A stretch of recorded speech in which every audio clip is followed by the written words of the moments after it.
Hola, ¿qué tal? Bienvenidos a esta nueva tutoría en donde hablaremos un poco acerca de lo que son los conjuntos. Este tema básicamente está dirigido para estudiantes de octavo año, tanto del CAI como del CPL.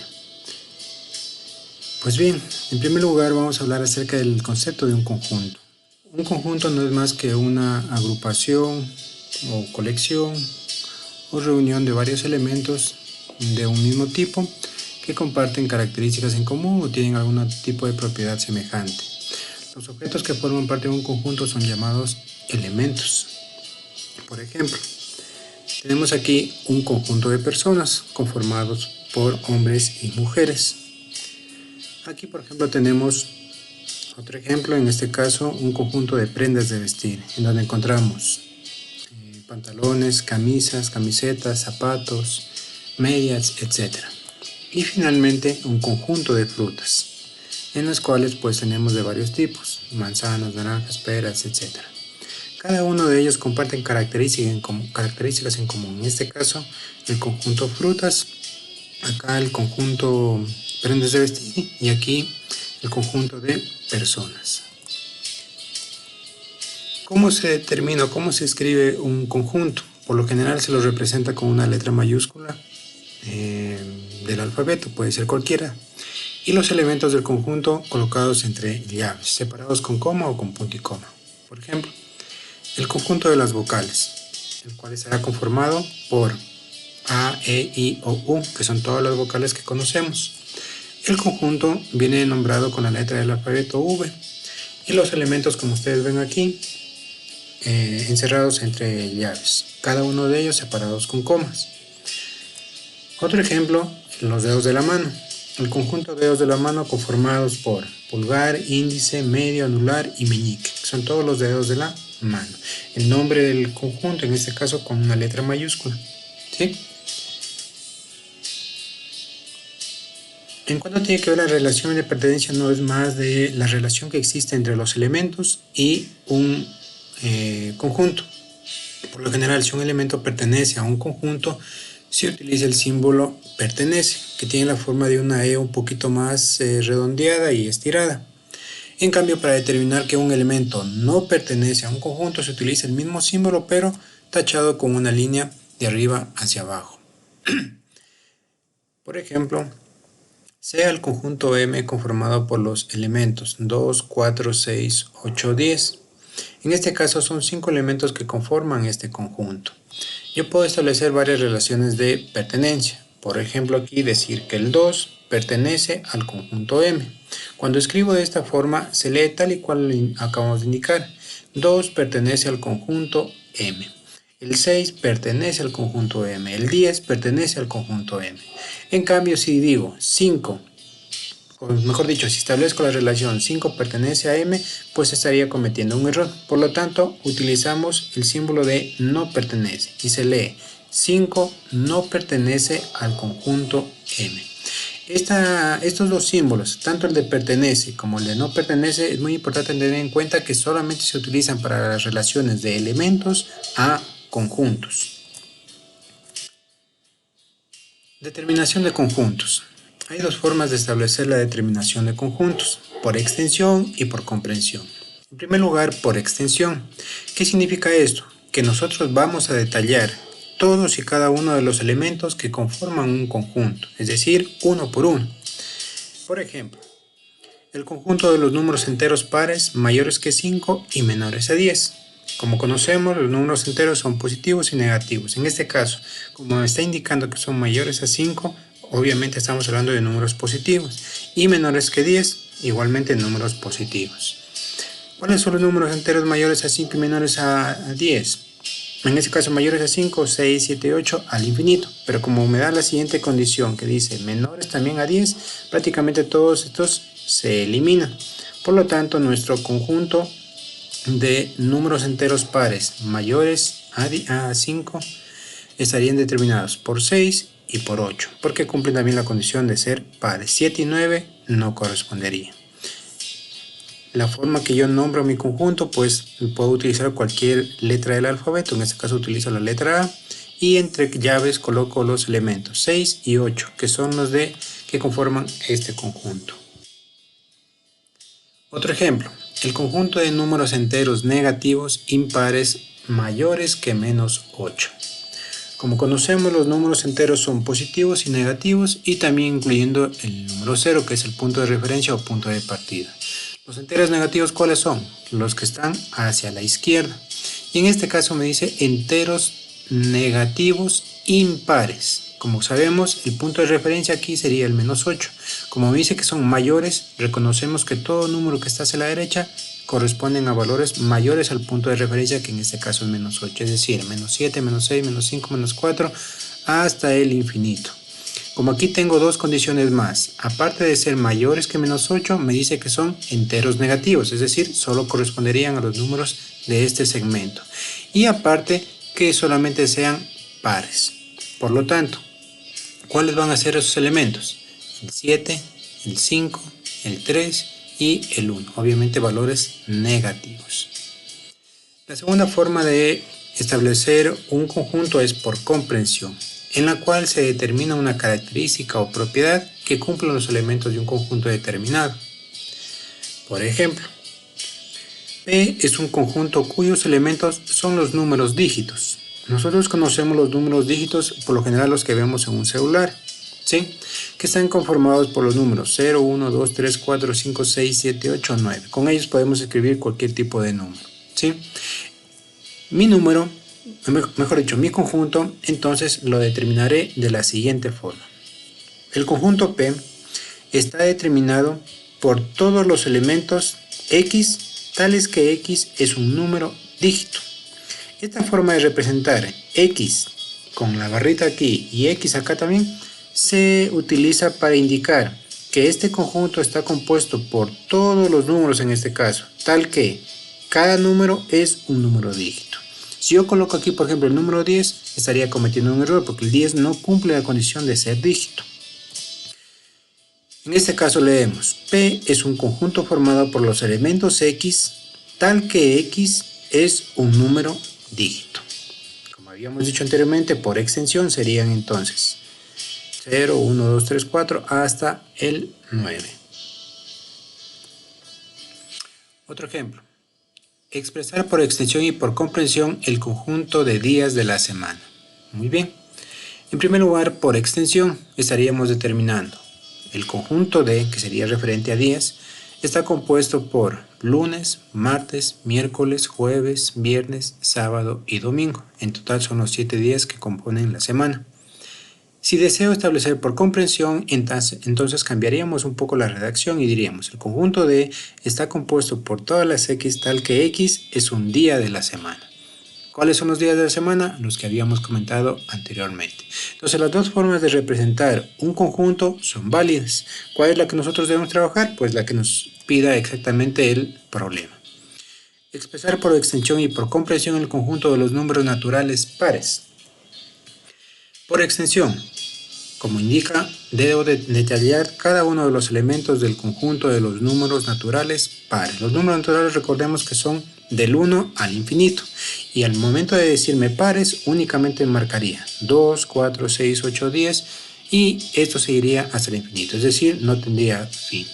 Por comprensión, en cambio, ¿cómo debería anotar? A es el conjunto de todas las X tal que X pertenece a los números naturales. Esto es muy importante resaltar, porque así establezco a qué tipo de conjunto de números voy a utilizar o voy a tomar en cuenta. Entonces, al decir que cada número pertenece a los números naturales, ya establezco un rango determinado. Y aparte de que ese número tiene que ser par. Diagramas de Venn. Los diagramas de Venn nos permiten a nosotros representar de manera gráfica cada uno de los elementos que conforman un conjunto, ¿sí? Y están representados de la siguiente forma. En primer lugar, se dibuja un círculo o una figura cerrada circular, en donde en el interior colocaremos los elementos de este conjunto. Y en la parte exterior, con una letra mayúscula, el nombre del conjunto. En este caso tengo representado el conjunto A, que tiene los elementos 0, 1, 2 y 3. El conjunto V, que tiene los elementos O, E, I, A, U, que serían en este caso las vocales. Entonces, la forma de representar cualquier conjunto mediante diagramas de Venn es mediante líneas circulares. Puede ser un círculo exacto o no, o como ven aquí un poquito ovalado. También hay cierto tipo de conjuntos que se pueden representar pero mediante otra figura, como pueden ser cuadrados, aunque dentro de mi diagrama de Venn puedo utilizar diferentes figuras planas. ¿Qué tipos de conjuntos conocemos o tenemos para trabajar? En primer lugar, el conjunto vacío. Como el nombre lo indica, es un conjunto que no tiene elementos. Por lo general se lo representa al conjunto con dos llaves, pero sin ningún elemento dentro. O también con este símbolo que representa vacío, ¿sí? Ejemplos de conjuntos vacíos, pues hay muchos. Gráficamente se lo representaría como un conjunto que en el interior no tiene ningún tipo de elementos. Obviamente el conjunto igual se lo representa con una figura cerrada y con el nombre del mismo. En este caso se leería A es el conjunto vacío o también el conjunto nulo. Algunas formas de conjuntos vacíos. Esto es al azar. Ustedes pueden establecer cualquier tipo de conjunto. El conjunto M está compuesto por todas las X, tal que X es un número que sea mayor a 4 y menor a 2. Sabemos que números mayores a 4, ¿cuáles serían? 5, 6, 7, 8, 9 y al infinito. Menores a 2, 1, 0, menos 1. Como aquí no me indica qué tipo de conjunto, también podría tomar los números negativos. Pero me dice que X debe ser un número que cumpla estas dos condiciones, mayor a 4 y menor a 2. Números mayores a 4 comenzamos en 5, pero el 5 no es menor a 2.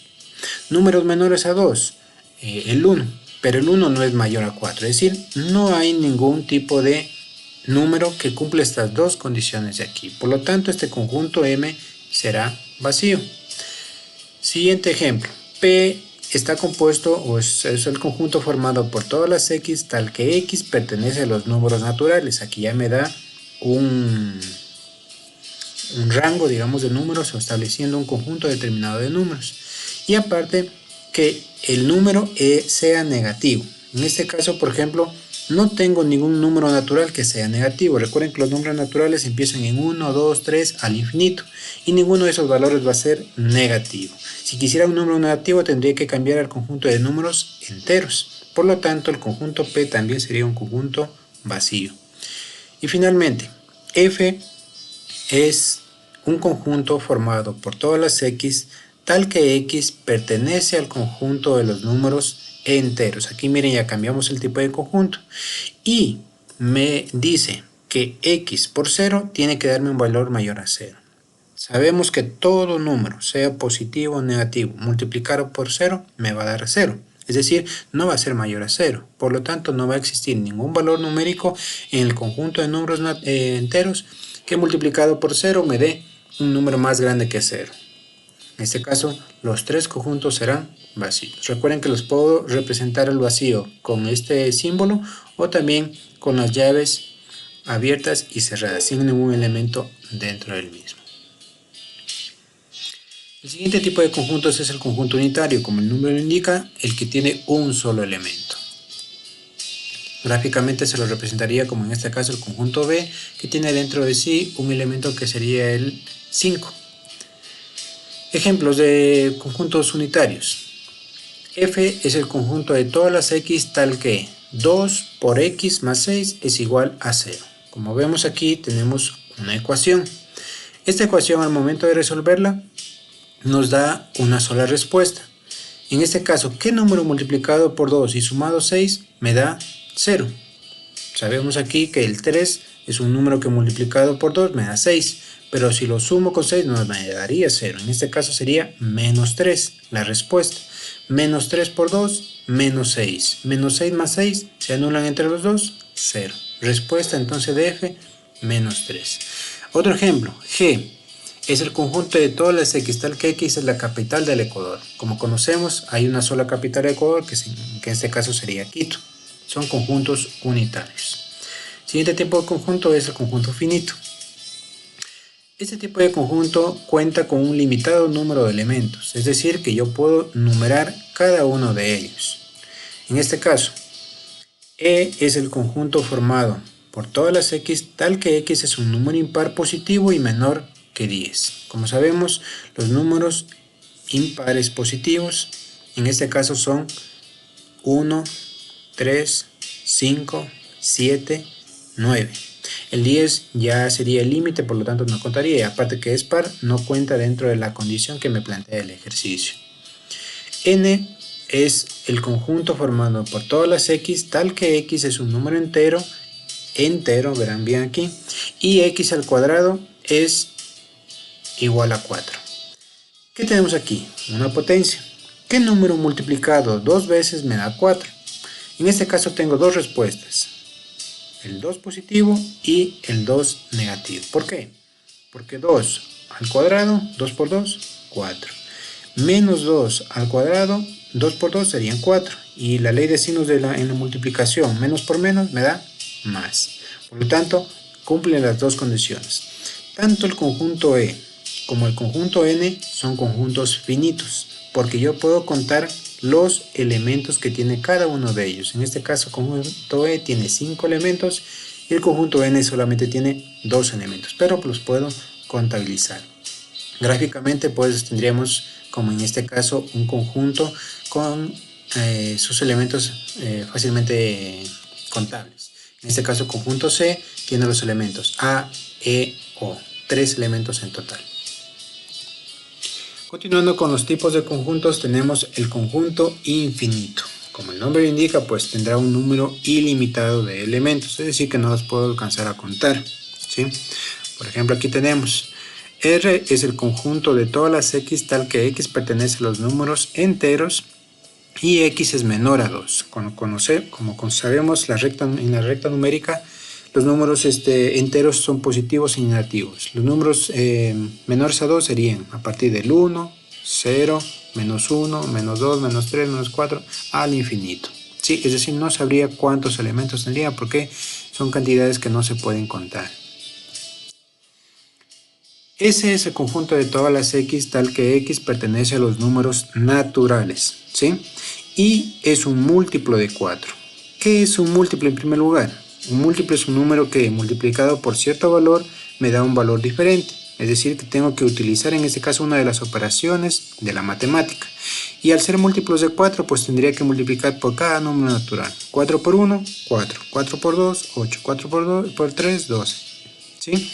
Y cada uno de esos valores vendrían a ser múltiplos de 4. ¿Cuántos múltiplos puedo tener de 4? Asimismo, infinidad, porque los números en este caso naturales también son infinitos. Y el último tipo de conjunto es el conjunto universal.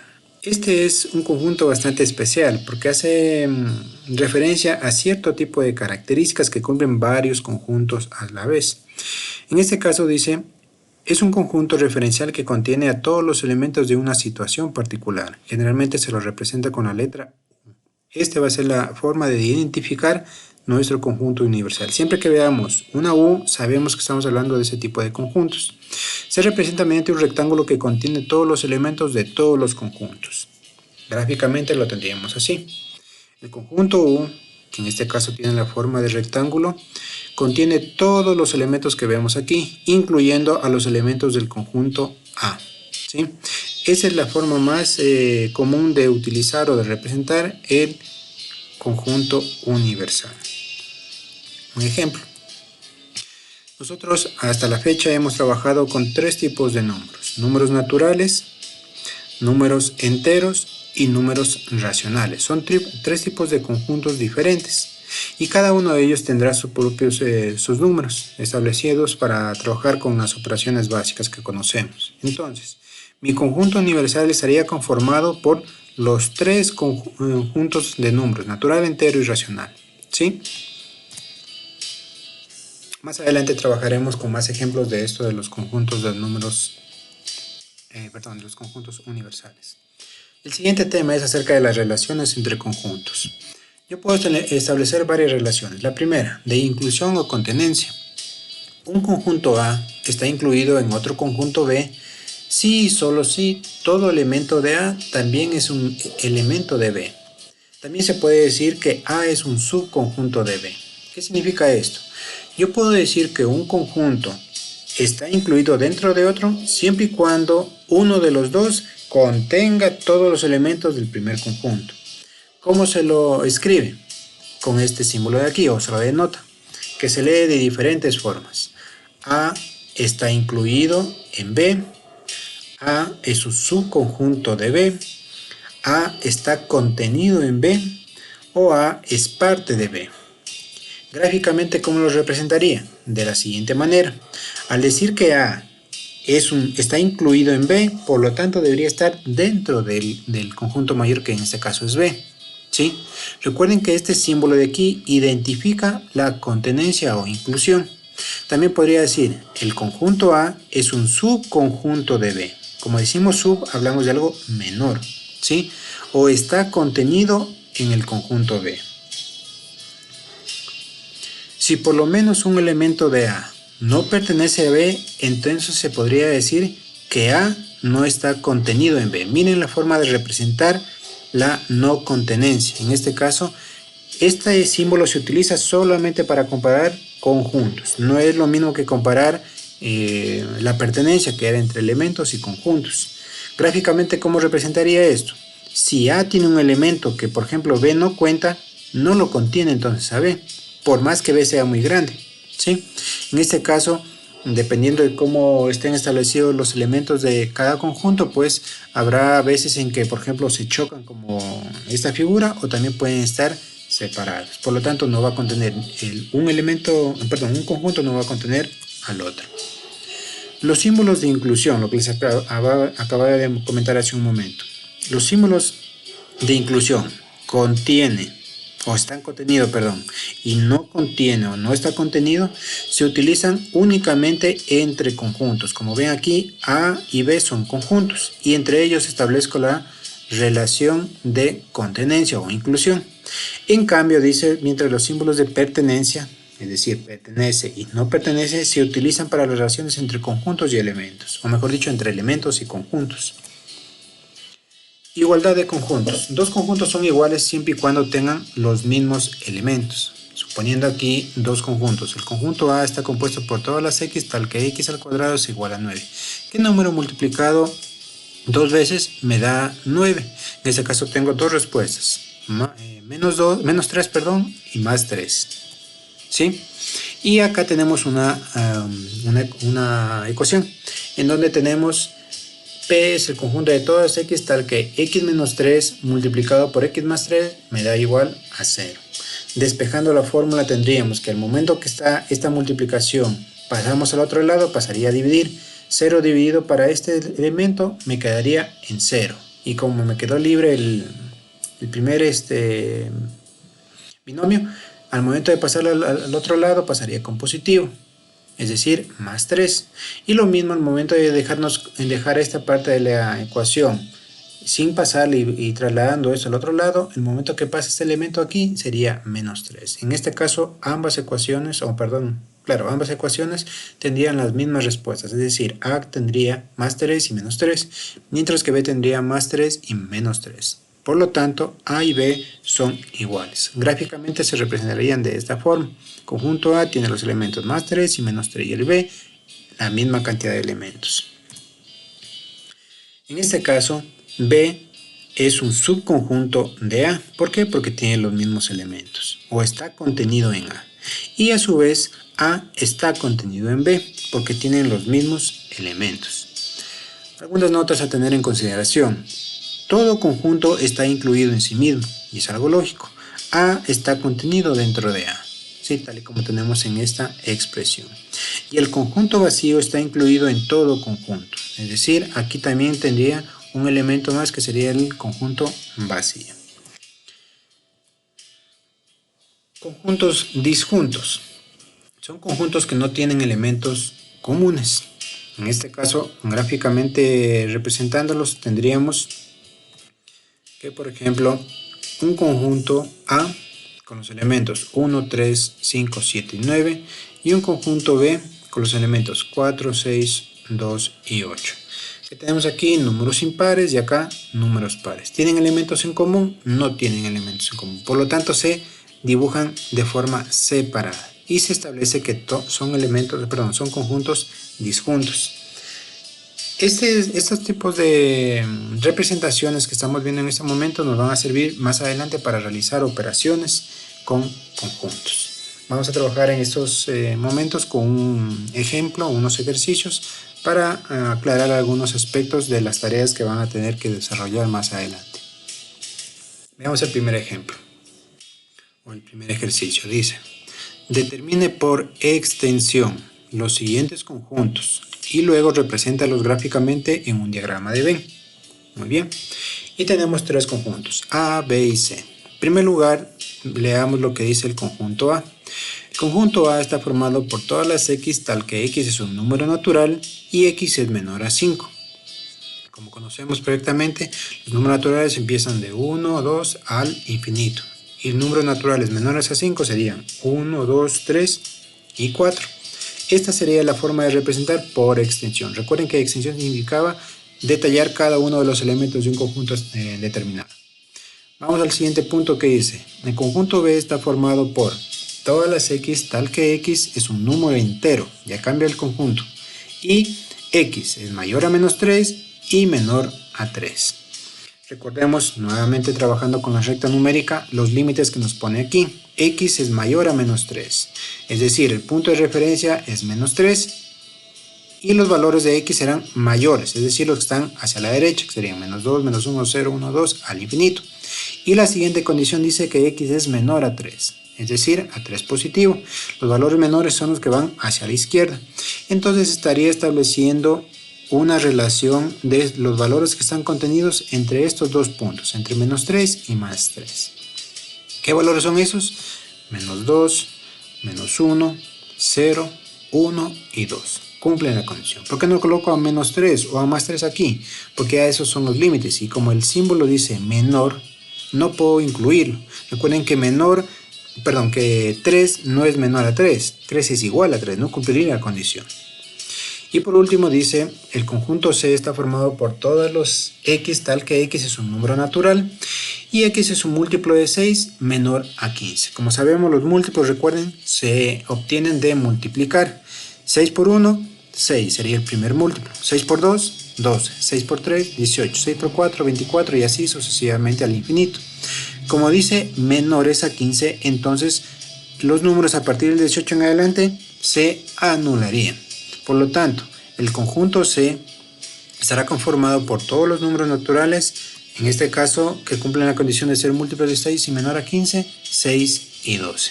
Y ya tenemos los tres conjuntos representados por extensión. Ahora, ¿qué nos pide el ejercicio? Represéntelos gráficamente en un diagrama de Venn. Muy bien, ¿qué significa esto? Establecer un dibujo para cada uno de esos conjuntos. En primer lugar, ¿qué notamos en estos tres conjuntos? De que hay elementos que se repiten. Si ustedes se fijan, A tiene 1, 2, 3 y 4. B, menos 2, menos 1, 0, 1 y 2. Es decir, aquí se repite el elemento 1 y 2 tanto en A como en B. C, por su parte, no tiene elementos en común ni con A ni con B. ¿Cómo vamos a dibujar cada uno de ellos? Empezamos dibujando el conjunto A. Como veo que tiene elementos en conjunto con B, quiere decir que se van a unir entre los dos. Dibujamos un círculo para el conjunto A y un círculo para el conjunto B, de tal manera que los dos se unan en algún punto. En esta parte donde se unen los dos van a ir los elementos en comunes, sería 1 y 2. ¿Por qué van aquí? Porque tanto en el conjunto A, que está representado con este círculo, contiene esos dos elementos, y también el 1 y el 2 pertenecen al conjunto B, entonces están contenidos dentro de este conjunto. A continuación, ¿qué nos falta? Los elementos 3 y 4 colocarlos en la parte alejada, digamos, o solo para A, y asimismo los elementos menos 2, 1 y 0 para B. Hasta aquí tenemos representados los dos conjuntos. Nos faltaría únicamente el conjunto C, que como tiene dos números que no son comunes ni para A ni para B, se los representaría mediante un conjunto aparte, alejado de los dos. Es decir, es disjunto a los dos. Y colocaría dentro de ellos dentro de este conjunto los dos elementos 6 y 12. Y tengo representado mediante un diagrama de Venn mis conjuntos dados. En este caso no tengo conjunto universo que establezca algún conteo de todos los valores para este ejemplo. Vamos a ver un segundo ejercicio. De acuerdo al gráfico, determine por extensión los elementos de cada conjunto. Miren, aquí tenemos lo contrario del ejercicio anterior. Es decir, ya nos da la gráfica, ¿sí? El diagrama de Venn, y nos pide que establezcamos por extensión los elementos de cada conjunto. ¿Cuántos conjuntos tenemos aquí? Vemos el primer conjunto A, esto que está de azul, ¿sí? Que tiene todos esos 5 elementos. El conjunto B, que también comparte elementos con el conjunto A. A su vez, el conjunto C, que está dentro del conjunto B, ¿sí? Y por último, tenemos más elementos fuera de estos 3 conjuntos que están representados como parte del conjunto universal. Recuerden que el conjunto universal lo representamos con una U y con un rectángulo en este caso, ¿sí? Vamos a establecer cada uno de los elementos de los conjuntos dados. Para A tenemos 0, 2, 4, 6 y 8, porque son todos los elementos 0, 2, 4, 6 y 8 que están dentro de la figura de A, ¿sí? A su vez, B, ¿qué tiene? B tiene 0, tiene el 2, tiene el 5, tiene el 7 y tiene el 3, pero también está contando el elemento de C, por lo tanto 1 también pertenece a B, ¿sí? Es una de las relaciones de pertenencia. Y el último conjunto, o mejor dicho, el siguiente conjunto es el conjunto C, que solamente tiene un elemento, que en este caso sería el 1. Nos faltaría únicamente establecer el conjunto universal, el cual contendría todos los elementos de todos los conjuntos y obviamente los números que están fuera de ellos, es decir, 0, 1, 2, 3, 4, 5, 7, 8. Terminamos aquí los elementos de todos los conjuntos y contabilizamos los elementos que están fuera de los 3 conjuntos, que serían 10, 11 y 12. De acuerdo a ese conteo, a esa extensión de conjuntos, vamos a establecer si son correctos o incorrectos los siguientes enunciados. Empezamos con el primero, que dice 0. ¿Cómo se lee esta parte de aquí? 0 pertenece a B. Nos ubicamos en la gráfica, que es más fácil que trabajarla con la extensión de los conjuntos. Es mucho más sencillo ver desde acá. Me dice 0, es este punto de aquí, este número. ¿Pertenece al conjunto B? Claro que sí, porque está dentro del conjunto B. Este enunciado, por lo tanto, sería un enunciado correcto. Siguiente enunciado. B pertenece al universo.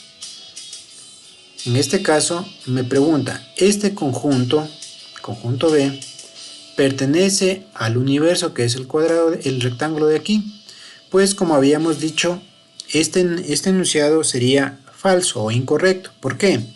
Porque la relación de pertenencia solamente se establece entre elementos y conjuntos, no entre conjuntos. Recuerden que para las referencias de conjuntos se utilizaba la contenencia, o establecer lo que eran los subconjuntos, más no la pertenencia, ¿sí? Por lo tanto, este enunciado sería falso. Siguiente enunciado dice, 11 no pertenece al conjunto A. Nos ubicamos en la gráfica y vemos que el 11 está fuera de A. Pregunto, ¿11 pertenece a A o no?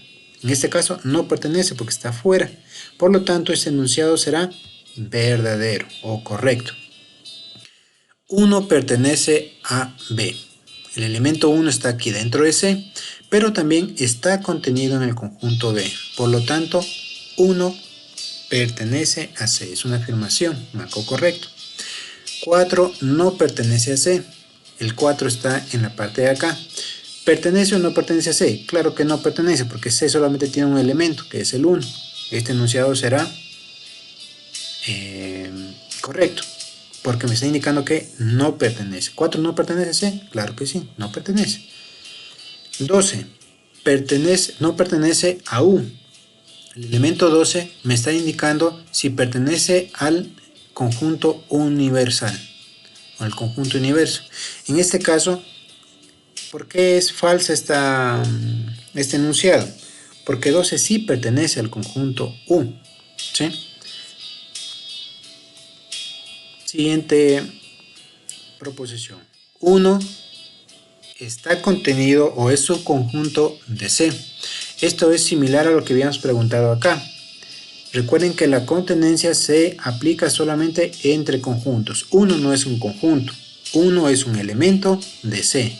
Entonces, 1 no está contenido en C. ¿Sí? Si me hubiera dicho C está contenido, por ejemplo, en B, como tenemos acá abajo, esa sí sería una afirmación porque estoy comparando conjuntos. C no está contenido en A. Veo dónde está C y veo dónde está A. C está contenido en A, claro que no. En este caso esto será correcto. Vamos a los siguientes enunciados. El conjunto U está conformado por los elementos 11, 12 y 13. En parte sí, pero recuerden que el conjunto U o universal contiene a todos los elementos de todos los conjuntos. Ya habíamos hecho la determinación de los conjuntos por extensión. En este caso son todos los elementos del conjunto U. Esto estaría incompleto, por lo tanto sería falso o incorrecto. A y C son disjuntos. A, como vemos, está aquí y C está por acá. ¿Son disjuntos? Claro que sí. ¿Por qué? Porque no están compartiendo elementos en común. Sería verdadero. C es un conjunto unitario. Obviamente, como solo tiene un elemento, es un conjunto unitario. Es un enunciado verdadero. Y hasta aquí la explicación de esta tutoría. Espero que les haya servido como apoyo para el trabajo, para la tarea que tienen que desarrollar. Traten de leer los contenidos de los textos, de los anexos que se les entrega. Y si tienen alguna duda o alguna inquietud, lo pueden hacer llegar a través de la coordinadora educativa para que ella a su vez nos informe si ha existido o no o una aclaración de los contenidos dados. Nos vemos en la próxima tutoría, compañeritos. Cuídense.